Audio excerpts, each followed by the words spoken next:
मेरा नाम डॉक्टर बुशरा बानो है। मैंने 2017 यूपीपीसीएस का एग्ज़ाम उसमें 6th पोजीशन हासिल की है और मुझे डिप्टी कलेक्टर की पोस्ट अलॉट हुई है।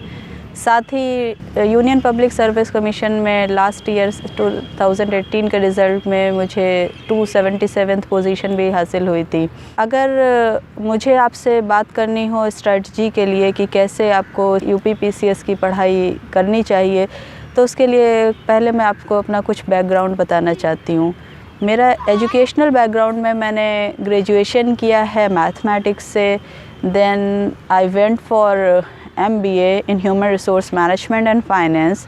देन मैंने PhD की है हमारी इस प्यारी सी यूनिवर्सिटी अलीगढ़ मुस्लिम यूनिवर्सिटीज़ के मैनेजमेंट डिपार्टमेंट से, और अभी मैं पोस्ट डॉक्टरल रिसर्च के लिए यहाँ पे एनरोल्ड हूँ। अगर मैं अपने वर्किंग एक्सपीरियंस की बात करूं तो रिसेंटली मैंने रिज़िग्नेशन दिया है अपनी जॉब से जो जहां कोल इंडिया में थी एज एन असिस्टेंट मैनेजर, और मैं पोस्टेड थी सोनभद्र डिस्ट्रिक्ट में। इसके अलावा उससे पहले मैं सऊदी अरब में थी और जहां मैंने 2 साल as an assistant professor Jazan university Saudi Arabia में पढ़ाया है। मैंने शारदा यूनिवर्सिटी में भी 2 साल एज एन असिस्टेंट प्रोफेसर काम किया है 2012 से 14 के बीच में। 3 बार मैंने UGC नेट JRF किया है अलग अलग सब्जेक्ट से, जैसे लेबर वेलफेयर और मैनेजमेंट, और इसके अलावा बहुत सारे और भी एग्ज़ाम्स मैंने क्वालिफाई किए हैं like bank PO, bank HR officer.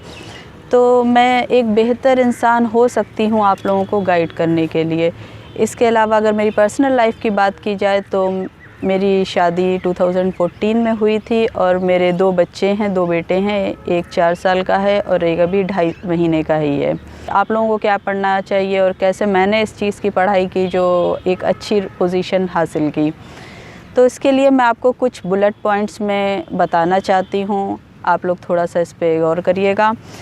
पहला जो सबसे इम्पॉर्टेंट चीज़ है, आप अगर 2019 के लिए एस्पिरेंट हैं या 20 के लिए यूपीपीसीएस के लिए, बहुत सारे लोग अभी यूपीपीसीएस का मेंस लिखने वाले हैं, लेकिन मैं उन लोगों से कह रही हूँ जो उन्होंने अभी बस शुरू किया है। तो सबसे पहले आपको सिलेबस देखिए कि पीसीएस का जनरल स्टडीज़ का सिलेबस कैसा है। तो अभी शायद आपको बेहतर पता होगा कि अब जो यूपीपीसीएस का पैटर्न है वो भी यूपीएससी की पैटर्न के तर्ज पर हो गया है, जिसमें जनरल स्टडीज़ का पेपर अब ऑब्जेक्टिव नहीं डिस्क्रिप्टिव होगा। तो आप उसे देखिए कि सिलेबस क्या है, क्योंकि एक अच्छे सिलेबस पे अगर आपकी नज़र होगी, क्वेश्चन उसी के अंदर से आते हैं, कहीं बाहर से नहीं आते हैं। इसके अलावा आप लास्ट ईयर के क्वेश्चन पेपर पॉइंट नंबर 2 में नोट करिए कि आपको लास्ट ईयर के क्वेश्चन पेपर देखना है, उनको सॉल्व करने की कोशिश करनी है और देखना है कि आपको कितना आता है। अब सबसे इम्पॉर्टेंट चीज़, तीसरा पॉइंट, ऑप्शनल सेलेक्ट करना। पहले 2 ऑप्शनल होते थे, अब 1 ऑप्शनल आपको सिलेक्ट करना होगा, और ऑप्शनल ही सबसे ज़्यादा इम्पॉर्टेंट रोल प्ले करता है आपका नाम लिस्ट में होने के लिए। तो आपको ऑप्शनल कैसे सिलेक्ट करना है, बहुत सारा आपका इंटरेस्ट है जिस चीज़ में, उसका सिलेबस देखिए, अदरवाइज़ कुछ और सब्जेक्ट्स का सिलेबस देखिए कि आप लास्ट ईयर क्वेश्चन पेपर से किस चीज़ में बेहतर कर सकते हैं, आंसर राइटिंग आपकी किस में बेटर हो सकती है। तो उसके बाद आप वो सिलेबस सिलेक्शन करिए ऑप्शनल का। 4th पॉइंट, टाइम टेबल बनाइए रोज़ का, अपना एक टाइम टेबल अच्छा सा बनाइए। अगर बहुत बेहतर होगा कि अगर आप एक हफ़्ते का टाइम टेबल बनाएं, क्योंकि प्रायोरिटीज़ चेंज होती रहती हैं, उसी हिसाब से आपको किसी दिन ज़्यादा टाइम मिलता है पढ़ने का, किसी दिन कम। लेकिन अगर किसी दिन कम पढ़ते हैं तो उसे कंसोलिडेट करके उसको सब्स्टिट्यूट कीजिए किसी अगले दिन की पढ़ाई से। उसके अलावा नेक्स्ट पॉइंट, आप नोट्स बनाइए। आपको बहुत सारे मार्केट में नोट्स मिल जाएंगे, लेकिन जो नोट्स आप बनाएंगे वो आप बेहतर तरह से उसको एनालाइज़ कर पाएंगे, उसको रिवाइज़ कर पाएंगे, और वो आपकी अपनी एक अंडरस्टैंडिंग पे डिपेंड करेंगे। अब नोट्स आपको कैसे बनाने हैं, NCERT पढ़िए, वो तो मस्ट है।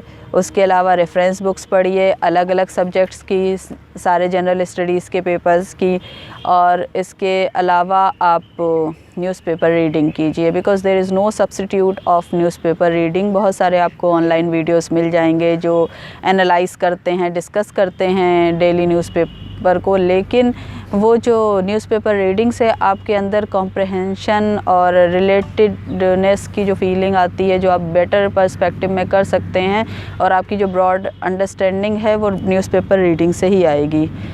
For specially UPPCS aspirant for current affairs you may go for Ghatna Chakra. I have also opted for that. Then notes बनाने के बाद सबसे इम्पॉर्टेंट है कि आप उसको कितना रिवाइज़ कर पाते हैं। नोट्स को बार बार रिवाइज़ करिए। It's better to read 1 books 10 times than to read 10 books at 1 time. तो जितना ज़्यादा आप रिवाइज़ करेंगे उतना ज़्यादा बेहतर होगा। एक पैटर्न बना लीजिए कि 6 दिन आपको पढ़ना है और 7वें दिन संडे को आपको रिवाइज़ करना है जितना आपने 6 दिन पढ़ा हुआ हो। तो इसी तरह आप बार बार रिवाइज़ करेंगे, बार बार आपका सब्जेक्ट पे कमांड बेहतर होती जाएगी।